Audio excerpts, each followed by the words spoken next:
Bien, esta clase se va a dividir en dos partes. En la primera de ellas vamos a ver algunos componentes circuitales que necesitaremos para la segunda parte. Es importante destacar que si bien vamos a presentar distintos tipos de flip-flops, no todos son iguales en su funcionamiento y deberemos elegir aquel que se adapte mejor a las exigencias de nuestro proyecto. Es decir, no es un simple trabajo práctico analizar el funcionamiento de cada uno de ellos, sino que vamos a necesitar definir las características de nuestro problema para ver cuál es el más adecuado para ello. Vamos a hablar del flip-flop SR, un derivado del biestable SR, el flip-flop JK, el flip-flop T, el D. Y vamos a hablar de los que están disparados por pulso y por flanco. Un sistema digital generalizado, como habíamos visto anteriormente, tiene una lógica combinatoria que es genera un conjunto de señales preparatorias y tenemos elementos de memoria que aquí están constituidos por flip-flops. Imaginemos nosotros como elemento de memoria la idea cuál es. Tenemos una alarma en una casa en la cual a cada puerta o ventana tenemos un interruptor que dispara la alarma. Si nosotros no colocáramos algún elemento de memoria que detectara que se abrió una puerta, bastaría con que el ladrón cerrara la puerta como para que la alarma dejara de sonar. Entonces aquí la idea del memoria, todo este concepto que estamos introduciendo, significa retener la información hasta que se resetee. Es decir, que la apertura de la puerta va a disparar un biestable hasta ahora y luego se reseteará ese biestable, para lo cual tendremos que tener una entrada de reset, que será con una clave, por ejemplo, y de esa manera dejará de sonar la alarma. Entonces, ese es el concepto de memoria. De la misma manera que habíamos puesto el ejemplo de una central telefónica en la cual estamos almacenando números telefónicos y que debemos detectar el 00 o el 15, pero ese 00 o 15 cuando están al comienzo del discado y no en el medio del discado, así que pierden la posibilidad de bloquear ese intento de llamado en el caso en el cual el número 00 o 15 aparecen dentro del número general. La diferencia que estamos introduciendo aquí es la aparición de una señal que se llama clock, reloj. Los autores lo llaman de distinta manera, pero el concepto siempre es el mismo. Será una señal que estará temporizando y marcando como si fuera el compás de el compás que está marcando en qué momento se tiene que producir los cambios, las actuaciones. Entonces, ese es el concepto de clock. Vamos a hablar de dos tipos de circuitos secuenciales: sincrónico, que hay una señal de reloj que va a marcar. Ahora ya dejemos de lado el concepto de el flip-flop que tiene una señal de clock, sino que en un circuito secuencial sincrónico existe una señal de reloj para todo el conjunto que se encarga de sincronizar todas las actividades y todos los cambios.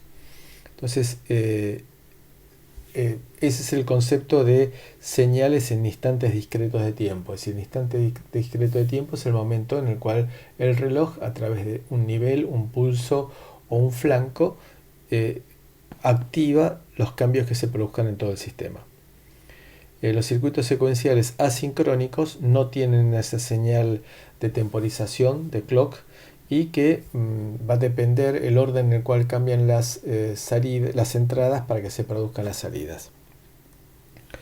Los circuitos secuenciales asincrónicos son un capítulo especial dentro de la lógica digital y excede el objetivo de nuestro curso, con lo cual nos concentraremos en los circuitos secuenciales sincrónicos.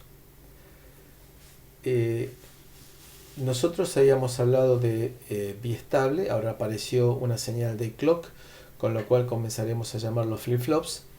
Si flip-flop es una onomatopeya que muestra o trata de marcar cómo es que cambia, como si se tratara de un sub y baja, cómo trata de cambiar el estado estable de ese multivibrador, de ese flip-flop. Es un circuito lógico que tiene dos salidas, Q y Q negado, por razones tipográficas, porque nos resulta complejo para escribirlo de esa manera dentro de PowerPoint. En lugar de Q negado vamos a usar apóstrofe. Si lo escribimos como Q apóstrofe, pero lo llamaremos Q negado. No confundir con Q asterisco, que va a tener otro significado posteriormente. Entonces, acá debemos decir que el circuito lógico tiene dos salidas, Q y Q negado. Q es la salida normal y Q negado es la salida invertida. Hay dos estados posibles simplemente, que Q valga 0 y Q negado valga 1, o que Q valga 1 y que Q negado valga 0. Es decir, que estas son las condiciones únicas que pueden existir. No puede existir que Q y Q negada valgan 0 o que Q y Q negado valgan 1. En ese caso, el circuito no se comporta como un flip-flop. Y no estamos diciendo de que se vaya a romper algo o que algo deja de funcionar, sino que estamos diciendo que deja de comportarse como un flip-flop. El flip-flop tiene la posibilidad de guardar estados para ciertas variaciones de las entradas, es decir, los guarda, los almacena hasta que se produzcan cambios que permitan el movimiento de esa señal.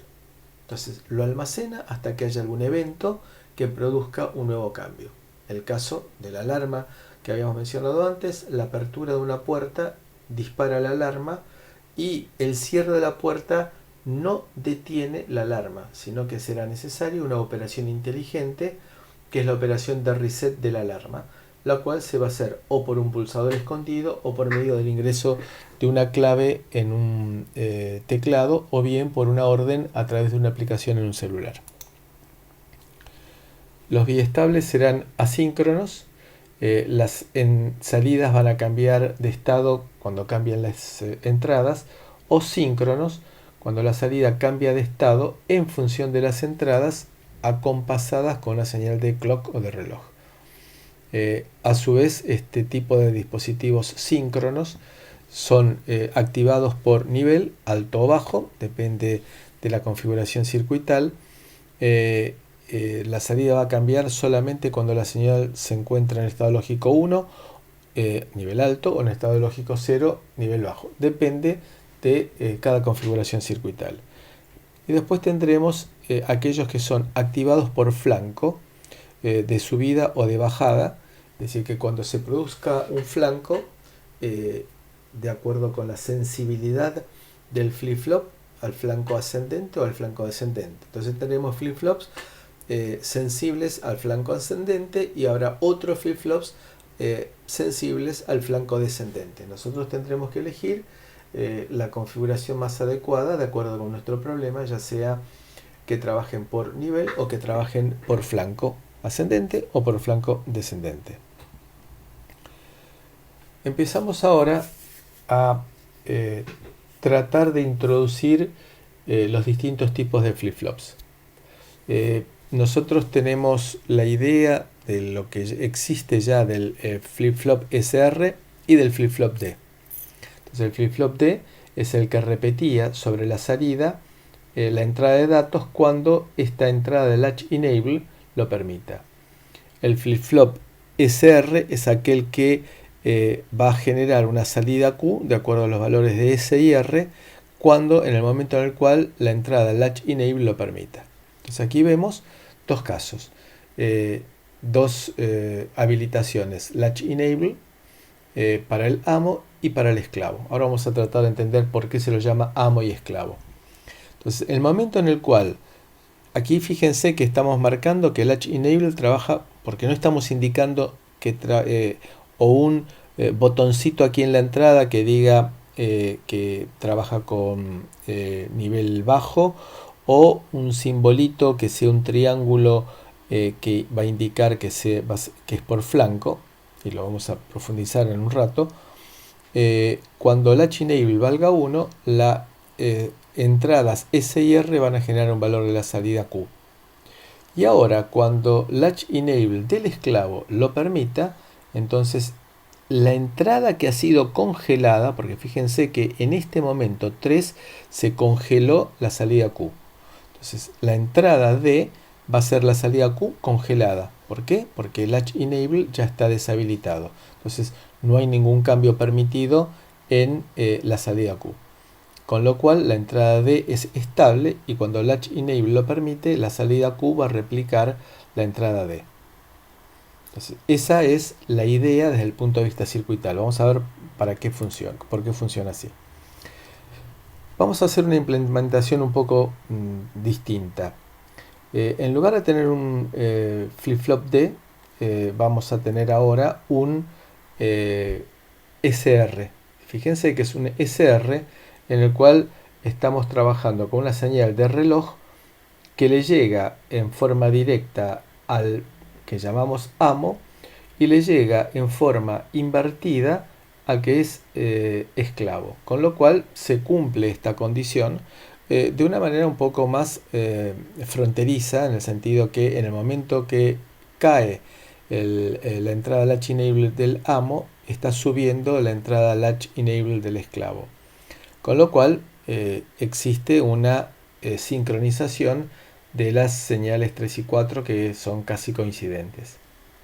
Debido a que hay un inversor de por medio, hay un ligerísimo desfasaje temporal dado por el tiempo de propagación de este inversor, pero el funcionamiento sigue siendo el mismo. Entonces, cuando latch enable lo permite, S y R fijan el valor de Q y Q negado, y cuando latch enable se deshabilita para el amo, se habilita para el esclavo, toma las salidas Q y Q negado en el estado estable y se genera la salida Q del esclavo, que es tomando las entradas estables. En un sistema digital sincrónico vamos a tener un flanco creciente, un nivel y un flanco decreciente, transición positiva, transición negativa. En VHDL, aquí ustedes recuerden que habíamos dicho que en VHDL, a medida que fuéramos avanzando con la parte de circuitos sincrónicos, íbamos a comenzar a incorporar nuevo léxico, nuevas secuencias. Entonces aquí en VHDL lo que vamos a decir es indicar la forma de activación del reloj. Aparece el atributo event. Event es un atributo que define características que se va a poder asociar con cualquier tipo de datos u objeto. Indica que es una señal cuyo cambio va a producir algún efecto en el circuito que estamos analizando en VHDL. Tomando en consideración la señal clock, digamos clock va a ser un nombre que le vamos a dar, va a producir, cuando escribamos nosotros clock event, va a querer decir simplemente que se produjo un cambio en la señal de clock, es decir, cuando pasó de 0 a 1 o de 1 a 0.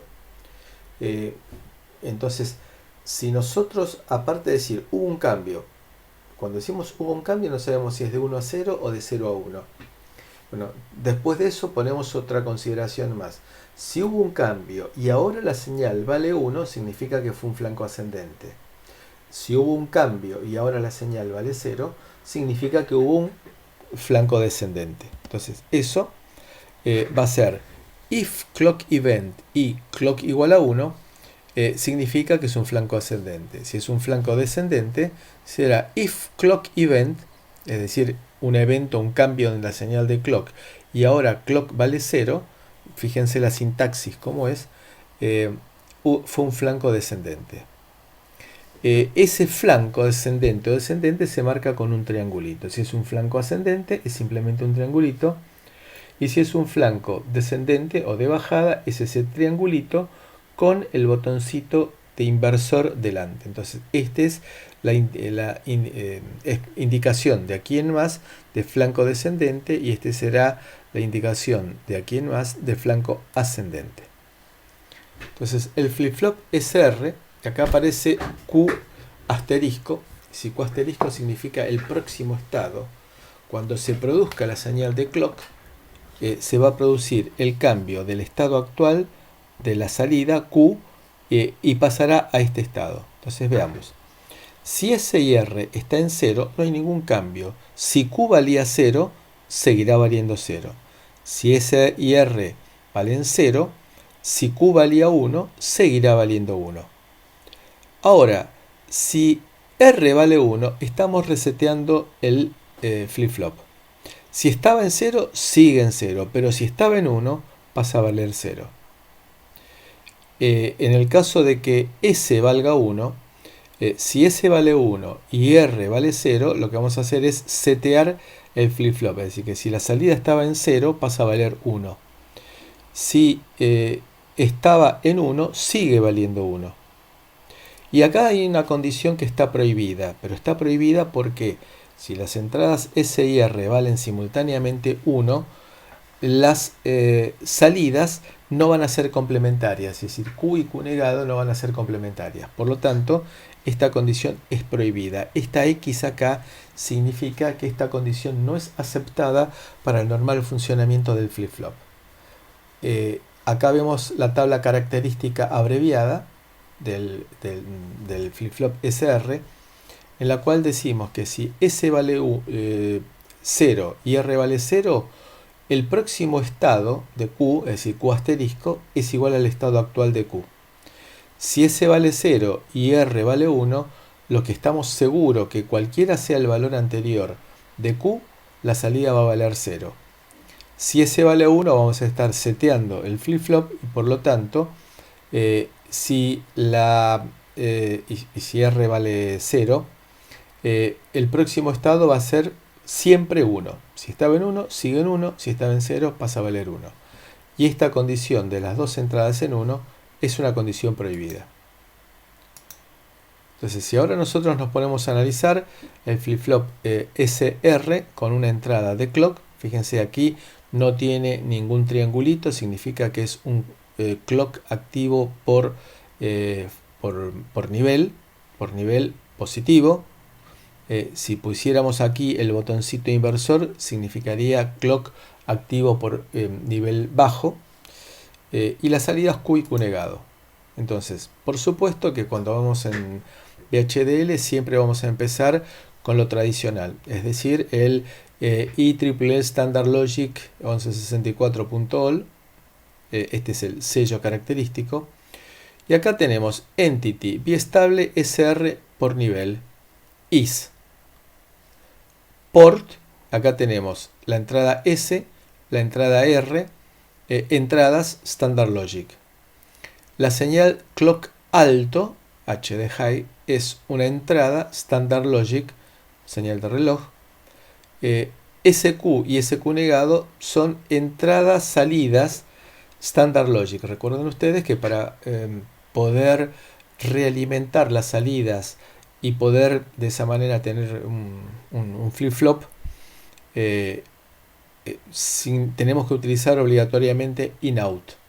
Entonces, estas es las salidas Q y Q negado, y acá termina la entidad, la descripción de la entidad.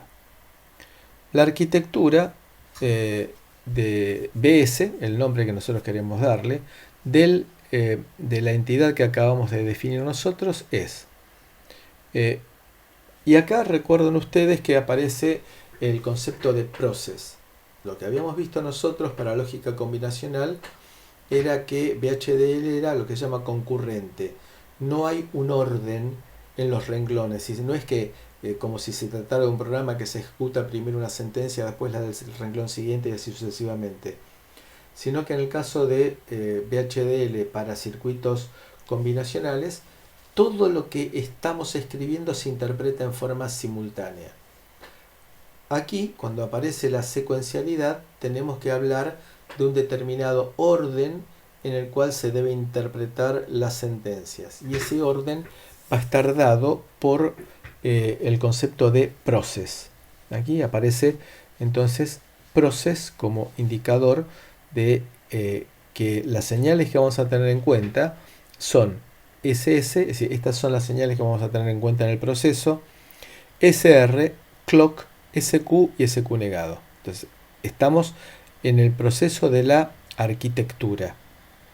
Entonces, nuevamente, aquí comienza el proceso, es decir, aquí comenzó la arquitectura, este begin corresponde al inicio de la arquitectura, este begin responde al inicio del proceso. A ver, y acá viene lo que hablamos de la secuencialidad. Todo esto tiene que leerse en el orden que fue escrito. Si ese clock vale 1, luego, si SS es 0 y SR es 0, luego SQ sigue siendo SQ y SQ negado sigue siendo SQ negado. ¿Qué estamos diciendo aquí? Estamos hablando de del primer renglón de la tabla característica. Si S y R valen 0, no se produce cambio en la salida. En caso contrario, es decir, else if, caso contrario, esta es una abreviatura de else y de if, else if. Entonces, si no es S0 y SR0, entonces analizo. Si es S0 y SR1, estamos reseteando. Luego, SQ va a valer 0, reset, y SQ negado va a valer 1. Si no se da esta segunda condición y tampoco se había dado la primera condición, ahora decimos, si SQ vale 1 y SQ negado vale 0, es decir, la señal, perdón, discúlpeme, si SS vale 1 y SR vale 0, es decir que estamos seteando el flip-flop, SQ va a valer 1 y SQ negado va a valer 0. Caso contrario, es la última condición, esto significa indefinido. Y acá decimos que termina este if. Caso contrario, si no se da ninguna de estas condiciones, null. Es decir, estamos dando una forma de decir, hay 4 condiciones. Si no se da ninguna de estas 4 condiciones, estamos en un problema serio. End if, estamos terminando el if este, es decir, aquí teníamos este if, lo estamos terminando acá. Fíjense que este corrimiento, este tabulado está marcando lo del mismo nivel. Este if empezó acá y termina aquí. Este if empezó aquí y termina aquí. End process, end BS, que es el nombre de la arquitectura. Esto lo vamos a ejercitar en la próxima clase práctica.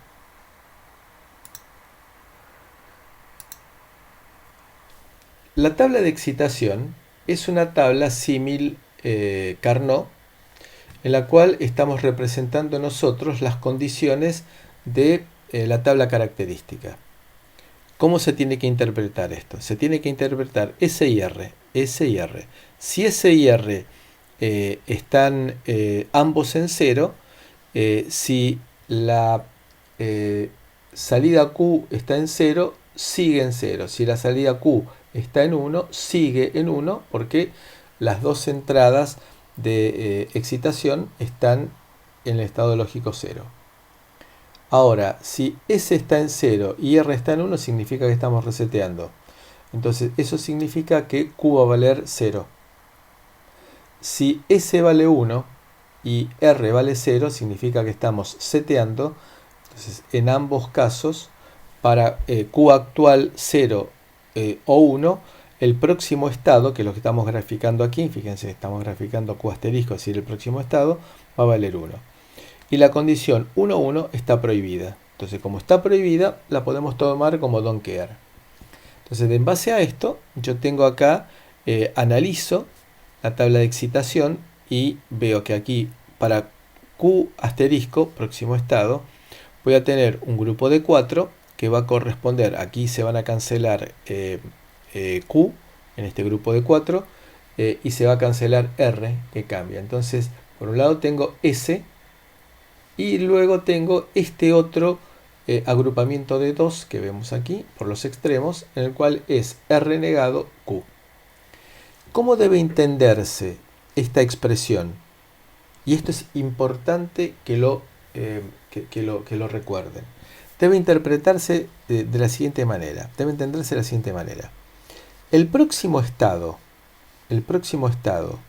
de Q va a ser 1 si ese es 1, es decir, si lo estoy seteando, o bien si no lo estoy reseteando.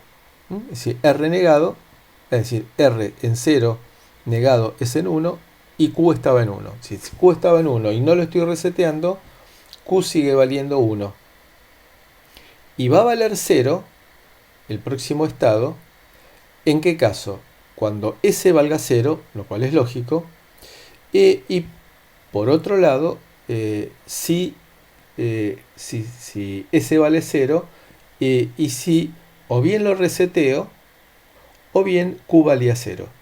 Entonces, si no lo reseteo, pero Q valía 0, esto sigue siendo 0, y si no lo seteo, también sigue siendo 0, y en ese caso, el próximo estado de Q va a ser 0. Y esto se interpreta también con la tabla de excitación. Entonces, si S está en 0, R no me preocupa, significa que no lo voy a estar reseteando. Entonces, si Q estaba en 0, el próximo estado de Q va a ser 0 también. Si lo estoy seteando, el próximo estado de Q va a ser 1, sin preocuparme lo que pase con R.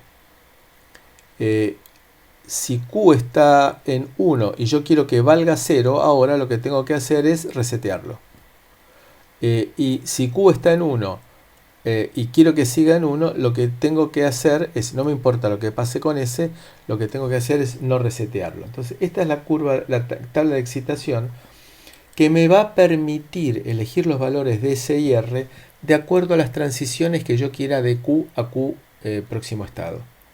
Entonces, si yo quiero que siga en 0, lo que tengo que hacer es no setearlo. Si yo quiero que pase de 0 a 1, lo que tengo que hacer es setearlo. Y R no tiene que ser 1, porque si no sería la condición prohibida. Si yo quiero que de 1 pase a 0, lo que tengo que hacer es resetearlo. Y si está en 1 y quiero que siga en 1, lo que tengo que hacer es no resetearlo.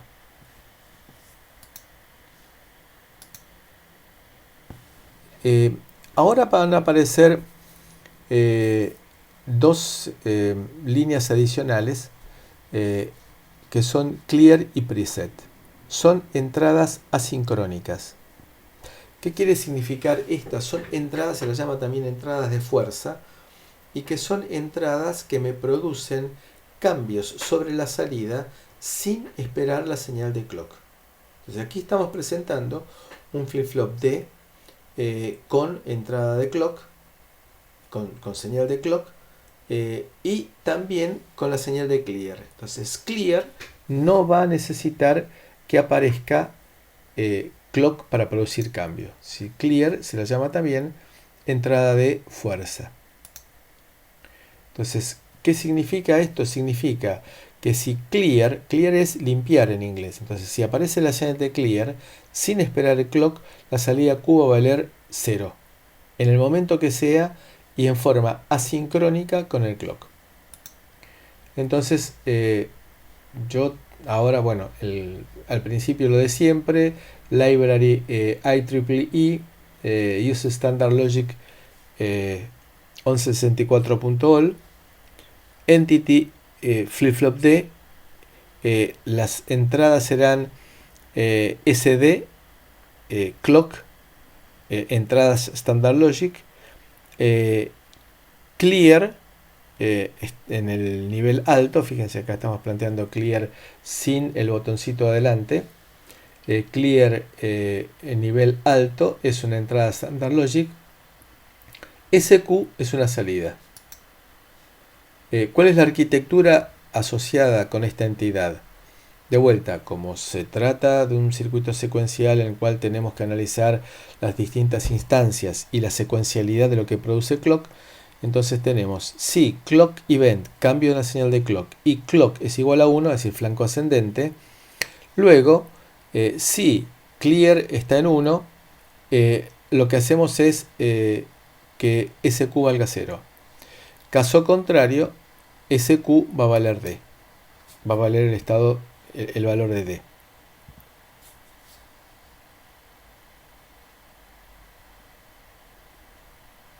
Perdón. Y ahí termina el proceso. Entonces, este es el concepto de entrada de clear asincrónica. También hay otra señal equivalente, pero para el estado lógico, para forzar 1 en la salida Q, que es preset, y se hace un análisis similar a este. El SR amo esclavo tiene la característica, volvamos al comienzo, de una señal de clock, S y R, y entradas de preset y de clear. Entonces la entrada de preset me genera un 1 en la salida Q, la entrada de clear me genera un 0 en la salida Q. Entonces la señal de reloj, no me importa lo que pase con S y R antes, lo que sí me importa es lo que pase con S y R en el lapso en el cual la señal de clock, de vuelta fíjense que no es por flanco, sino que es por nivel alto, la entrada de reloj, de habilitación de reloj, me importa lo que suceda en este momento. Y una vez que baja el reloj, que hagan lo que quieran S y R. Analicemos entonces este diagrama temporal. En este momento cambia S, en este momento cambia R. Entonces, en el momento, como se trata de una señal, de un circuito, de un flip-flop sincrónico, es decir, que tiene una señal de clock, por supuesto, por nivel lógico alto, voy a tomar en consideración lo que pasa en el momento en el cual el reloj valga 1. Entonces, en este momento el reloj vale 1, me fijo cuánto valen S y R. Entonces, como S vale 1, en el momento dado por el nivel alto de clock, de reloj, la salida Q del amo vale 1. Y como estaban invertidos los relojes para el amo y el esclavo, cuando se produce la deshabilitación del reloj del amo, se produce la habilitación del esclavo. La salida del esclavo es la que nosotros tenemos como salida del circuito. Entonces, en este momento, cuando se produce el flanco, digamos, cuando la señal de reloj vale 0, el esclavo cambia de estado. Bien. Se produce el siguiente clock en 1, y ahí vemos que S y R valen ambos ceros, no se produce ningún cambio. Aquí vemos que que se produce nuevamente el clock en 1, y ahí nos fijamos y vemos que S vale 0 y R vale 1, con lo cual lo que estamos haciendo es resetear. En el momento entonces que el reloj vale 1, el Q del amo vale 0, y eso aparece en el esclavo cuando el reloj vale 0. En el próximo estado alto de reloj, S y R valen 0, no se produce ningún cambio ni en el Q del amo ni en el esclavo.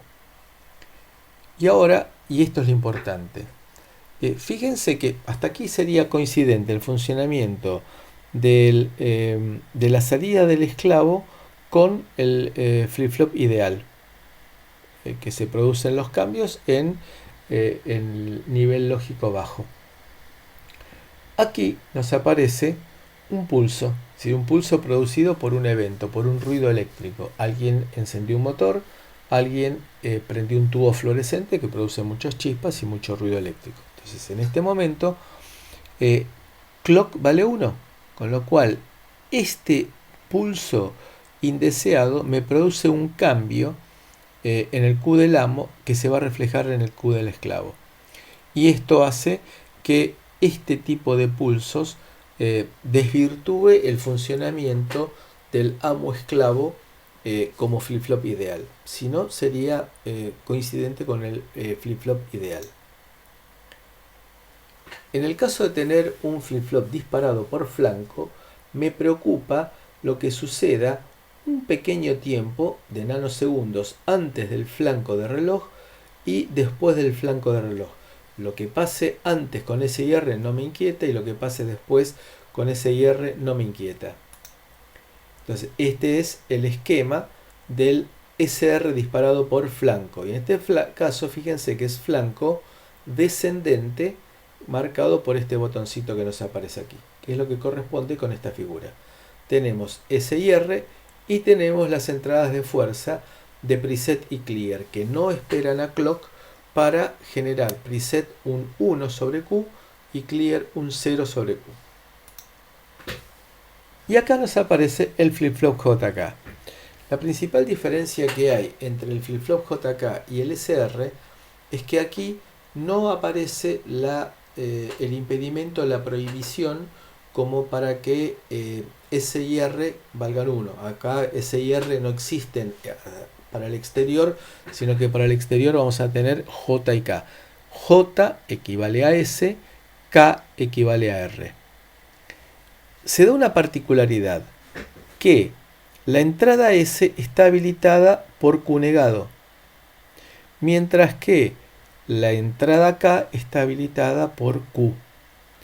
Por lo tanto, si Q y Q negado son complementarios, va a estar habilitada una sola de las compuertas, porque si una de las salidas vale 1, la otra va a valer 0. Entonces, aquella salida que valga 0 va a inhabilitar una de las dos compuertas. Entonces, no se puede dar más la condición que las entradas S y R valgan 1 simultáneamente. Si no se puede dar esa condición más. ¿Por qué? Porque siempre una de las dos compuertas AND va a estar deshabilitada. Entonces, todo este bloque que vemos acá se va a llamar flip-flop JK, disparado por, en este caso, por el flanco creciente, debido a que así es como funciona el flip-flop RS que contiene el JK. Y hacia el exterior tendremos J y K con entradas de preset y de clear. Y tendremos las salidas Q y Q negado, y van a ser siempre complementarias, no existe condición prohibida. Entonces vamos a ver ahora cómo es la ecuación característica. Nosotros habíamos dicho que para el flip-flop SIR, el próximo estado de Q era la expresión S era S más R negado Q. Pero ahora S, de acuerdo con el circuito S es J y Q negado. Y R es K y Q. Estas dos expresiones las reemplazamos y nos queda, entonces, reemplazando aquí, que el próximo estado de Q va a ser J, Q negado o K, Q negado. ¿Y esto qué quiere decir entonces? ¿Cómo se debe interpretar? Que para que el próximo estado de Q sea 1, J, acuérdense que J equivalía a Z, tiene que valer 1 y Q tiene que estar en 0. Y Q negado, perdón, tiene que estar en 0. O, perdón, que Q valga 1 y que no se produzca el reset. Es decir, que el reset valga 0. Entonces, repito, J, para que el próximo estado de Q valga 1, J deberá valer 1 y Q tendrá que valer 0. O si no, la otra condición es que Q valga 1 y que K valga 0, es decir, que no se está reseteando. Y que si quiero que el próximo estado de Q sea 0, lo que tengo que hacer es que J valga 0, es decir, que no lo estoy seteando, o bien que lo estoy reseteando, es decir, que K valga 1, entonces 1 complementado me da 0, y por lo tanto Q vale 0. Entonces la condición para que Q, próximo estado de Q, valga 0, es que no lo esté seteando y que Q valga, que no lo esté seteando, perdón, y que a su vez no lo esté reseteando. Y acá tenemos entonces las la tabla característica. en la cual vemos que si J vale 0 y K vale 0, igual de lo que sucedía para el caso del RS, no se produce cambio en Q. Si estaba en 1, sigue en 1. Si K vale 1, lo que hacemos es garantizar que el próximo estado de Q valga 0, cualquiera sea el valor actual de Q. Si J, que equivalía a S, vale 1, no me importa el valor de Q actual. Si yo no lo estoy reseteando, el próximo estado de Q va a ser 1. Y la condición 1, 1, fíjense qué es lo que me hace. Si J vale 1 y K vale 1. Entonces, si J vale 1 y K vale 1, J vale 1 y K vale 1, si estamos en Q en 0, pasa a valer 1. Y si estaba en 1, pasa a valer 0. Es decir que esto es lo que se llama la condición de cambio, de toggle. Con lo cual, si lo trabajamos en la ecuación, la tabla característica, reducida, la condición 1, 1 que estaba prohibida en el RS, lo que acá nos está diciendo es que se produce la conmutación de Q. Si estaba en 0 pasa a valer 1 y si estaba en 1 pasa a valer 0. Esto es dado por el análisis de la ecuación característica. Entonces, si J vale 1 y K vale 1, veamos, si Q, si Q estaba en 1, acá vemos que el producto de 1 por 0, K negado va a ser 0, y acá tenemos entonces que J vale 1 y si Q valía 1, acá el producto nos va a dar 0 nuevamente, entonces el próximo estado va a ser 0. Ahora bien, si J y K valen ambos 1, pero Q valía 1, entonces vamos a tener que este producto va a ser 0 y este producto va a ser 0 también. Entonces se produce la conmutación. Si Q vale 0, este producto me va a dar 1 por 0 negado 1, es decir que el próximo estado va a ser 1. Entonces ahí se garantiza la conmutación. Y esta es la tabla de excitación. Y esto es importante. De todo lo que hemos visto hasta ahora y lo que vamos a ver, el JK es el más versátil.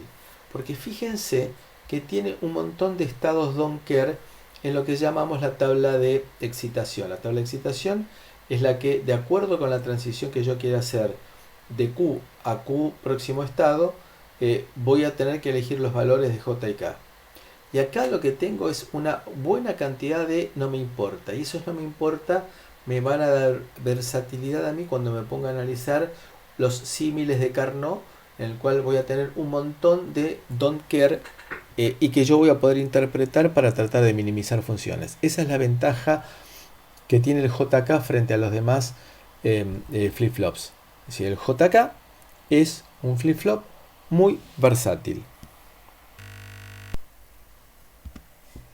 El flip-flop T lo que hace es unir las entradas J y K, con lo cual siempre J y K van a estar en 1. Con lo cual, si T está en 1, la salida Q va a conmutar indefectiblemente. Si T está en 0, J y K van a estar en 0, no se va a producir cambio. Con lo cual, los pulsos de clock van a hacer que cuando T valga 1 se produzca cambio. Entonces, esta es la equivalencia. Es decir, la entrada T en 1 me produce cambio en la salida. T es la abreviatura de toggle. Toggle significa justamente conmutación. Y esta es la ecuación característica. Si arrancamos de que tenemos un JK que le unimos las dos entradas, entonces la entrada T va a ser J y va a ser K simultáneamente. Entonces, si T vale 1, tenemos que el próximo estado de Q va a ser la hora exclusiva de T y Q. Entonces, si T está en 1, vamos a cambiar el valor de Q. Entonces, el flip-flop T me va a decir que si T está en 0 y Q está en 0, el próximo estado va a ser 0. Si está en 1, el próximo estado va a ser 1. Ahora, si está en 1, T, el próximo estado va a conmutar. Si estaba en 0, pasa a valer 1. Y si estaba en 1, pasará a valer 0. Entonces, esto decimos nosotros, la tabla característica reducida, que si está en 0, el próximo estado de Q va a ser Q. Y si T está en 1, conmutamos Q. Y esta es la tabla de excitación. Es decir, las transiciones, los valores que tendrá que tomar T para estas transiciones que yo quiero de Q a Q negado. Es decir, si tenemos 0 y quiero estar en 0, T tiene que valer 0. Si está en 0 y quiero que valga 1, T tiene que valer 1. Si está en 1 y quiero que pase a valer 0, el próximo estado, T tendrá que valer 1. Y si quiero que siga en 1, T tendrá que valer 0. Lo podemos usar entonces el flip-flop T como divisor de frecuencia, porque si yo tengo un 1 aquí, la señal de clock me va a producir cambios cuando clock esté en flanco ascendente. Fíjense aquí, este es el triangulito, me marca flanco ascendente. Entonces cuando se produce este flanco ascendente, se produce el cambio de Q, que pasa de 0 a 1. Cuando se produce este próximo flanco ascendente, voy a tener que Q me va a volver a cambiar y así sucesivamente. Entonces veo que la salida Q responde a la mitad de la frecuencia de la señal de reloj. El flip-flop T entonces es un SR en el cual le tomamos con preset y clear, tomamos la inversión, con lo cual garantizamos de que S y R no pueden valer simultáneamente 1, entonces no existe esa condición. Entonces, ¿cómo funciona? Si D vale 1 y se produce el franco ascendente de clock, si D vale 1, estoy seteando el flip-flop. Si estaba en 1, sigue en 1. Si estaba en 0, pasa a valer 1. Y si D está ahora en 0, lo que hago es forzar a través de un D en 0, reset vale 1, entonces sin importarme el estado anterior de Q, va a pasar a valer 0.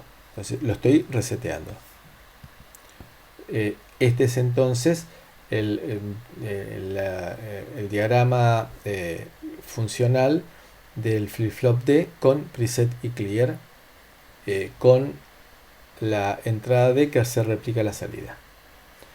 La ecuación característica es, tomemos la ecuación del SR en este caso, y lo que decimos es que D es igual a S y R es D negado. Entonces, donde yo tenía R, ahora voy a tener D doblemente negado, por lo tanto voy a tener D o DQ, con lo cual esto es igual a D. El flip-flop D, la tabla característica, que es la misma tabla coincidente con la reducida, si D está en 0, el próximo estado de Q va a ser 0. Si D está en 1, el próximo estado de Q va a ser 1. Con lo cual, si yo quiero que el próximo estado de... Ahora esto sería la tabla de excitación. Si yo quiero que D está en 1, perdón, que D valga 0, lo que tengo que hacer es que si yo quiero que el próximo estado de Q sea 0, lo que debo hacer es que D valga 0, y si yo quiero que el próximo estado de Q sea 1, tengo que hacer que D valga 1.